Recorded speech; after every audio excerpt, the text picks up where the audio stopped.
Coach's Baltimore Ravens really came out strong last night. They made it exciting towards the end, but they came out with a dub in Tampa Bay.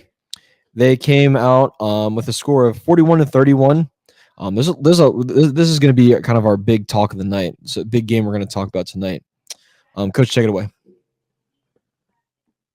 It wasn't close at all the entire time. They had a lead 10-0. I looked at my wife. She looked at me. I looked back at her. She looked back at me. Then she got on her phone and ignored me. No, I'm just kidding. It is her juju. I wasn't panicked, man. I knew we were good.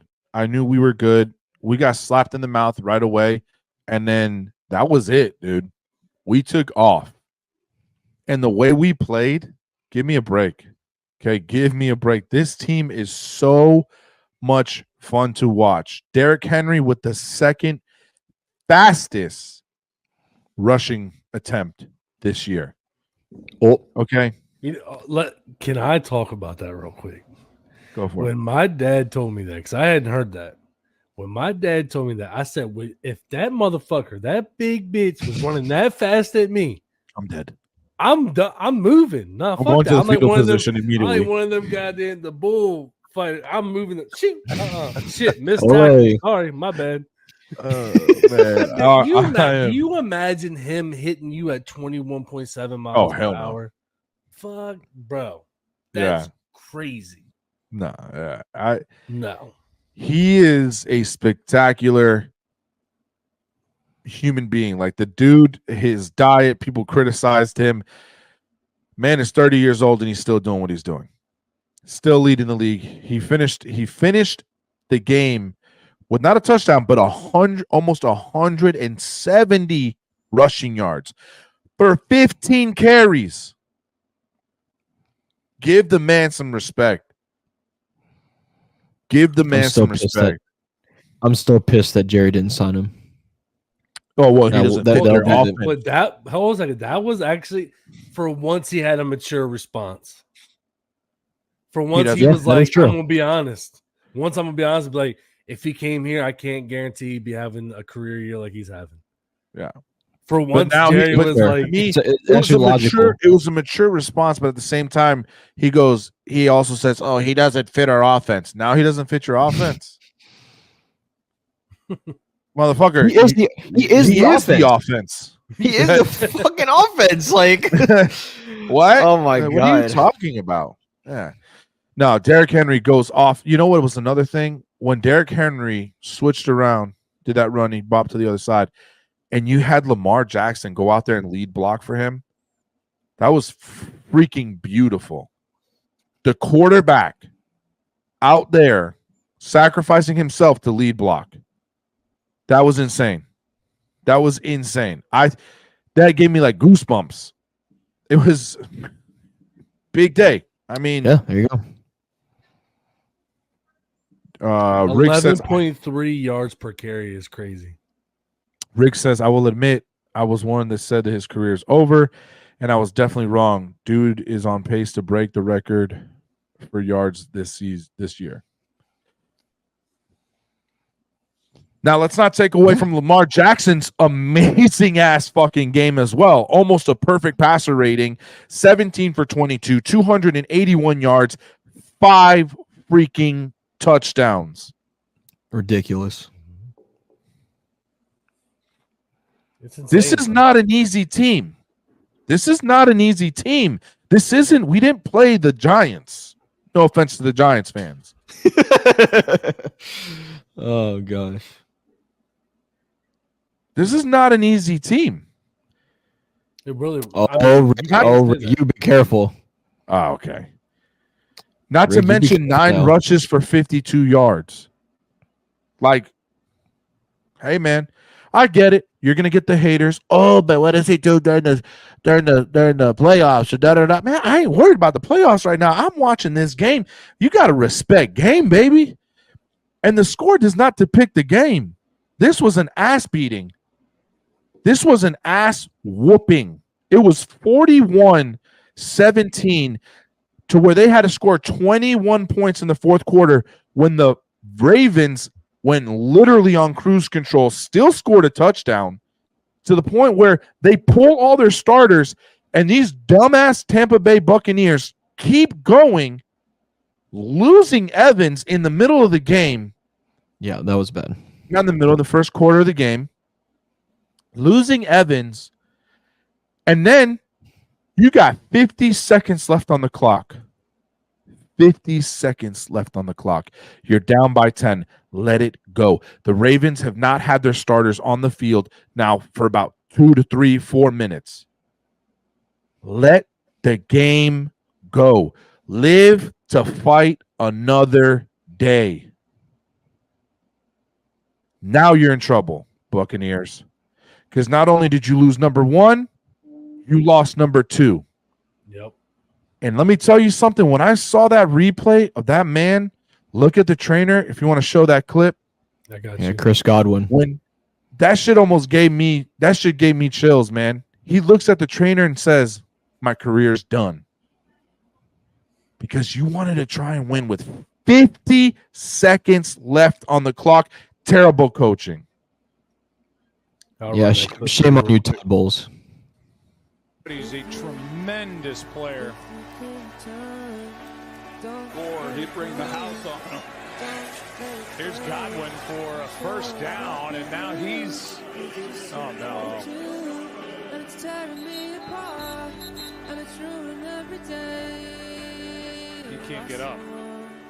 Chris Godwin, who has already been through a knee. Fracture your foot. Because the way it dislocates, it's going to pop a piece of the bone. I think you had started talking during the middle of the video. What happened? You started talking in the middle of the video and it muted our sound. Oh, we were muted? Yeah, it automatically does it, yeah. Oh, I was saying that the diagnosis as I think as of right now that he dislocated his ankle. The problem is when you dislocate your ankle, it doesn't matter. You will break. There's a bone there, and you automatically break it. So the dude's done. And for him to look at that trainer and say, my career's done. It's sickening. And then the trainer to look at him and just give him and then him to tap the side of that thing and then look off. Oh, that hurt. It's heartbreaking. Mm-hmm. You were losing by too much to come back. And everybody understood that the game was over other than the coaches. Terrible mistake. Terrible mistake. The Buccaneers went from being contenders to now not pretenders. It's just they're not going to do anything. You can't lose 1 and 2. You can't lose 1 and 2 and then rebound. Because they're saying that Mike Evans is going to be out until probably at least their bye week of week 11. So I mean that's an at least. That's not an end all be all. So I mean you got to think they have no 1 and 2 for that long. That's crazy. And they have really no depth at their wide receiver position. Yes, they have Sterling Shepard, but he's washed. He's not a 1 or a 2. He's not. No. Cade Otton is their tight end. I mean, yeah, he had 8 catches for 100 yards, but that means he had to step up for Mike Evans.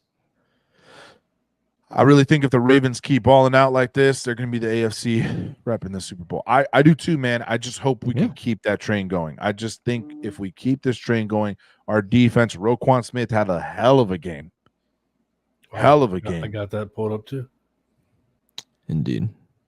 The Bears trading him away, what a joke. 18 total tackles. Like I said it when it happened. I've said it on an episode this year on the podcast. When I saw him leave my division, I felt a little bit of relief.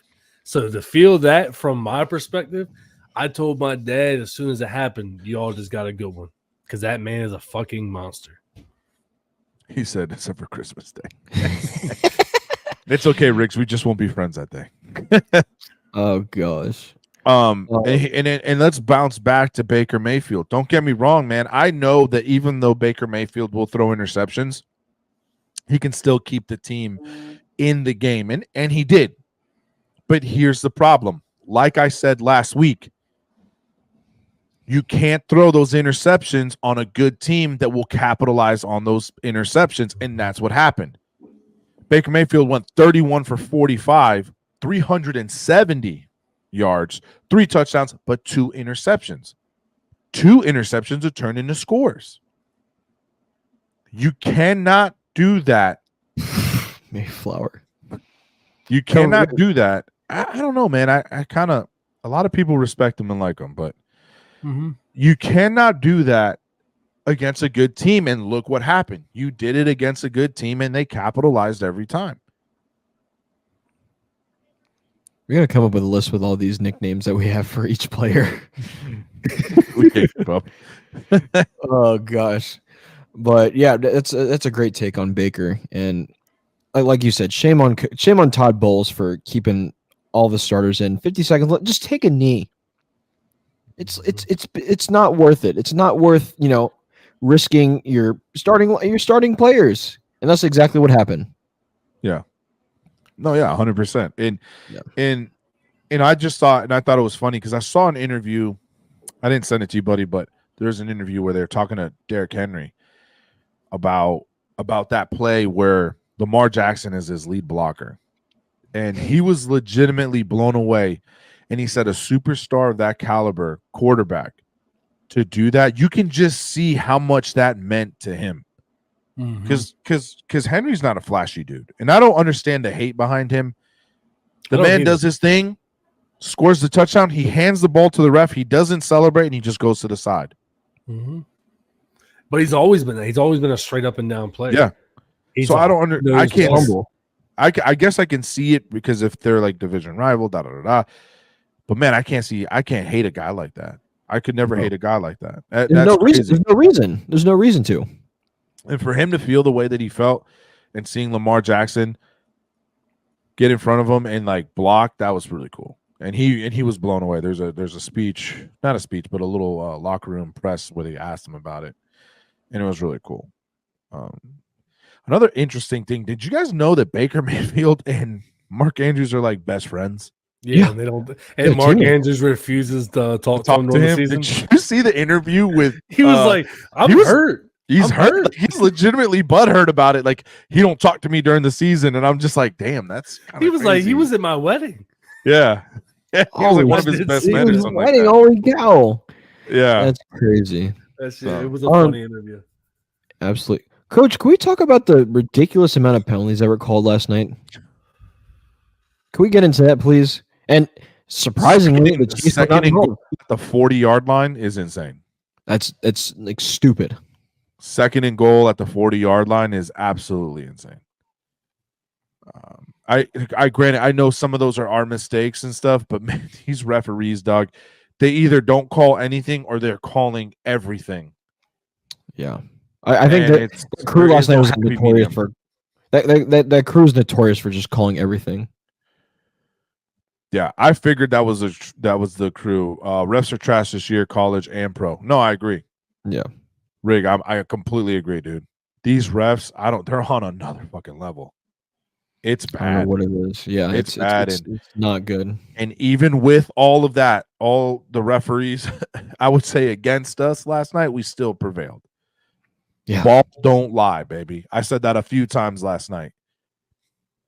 When they moved back, what play was it? I think it was a Derrick Henry rush. I can't remember what play it was.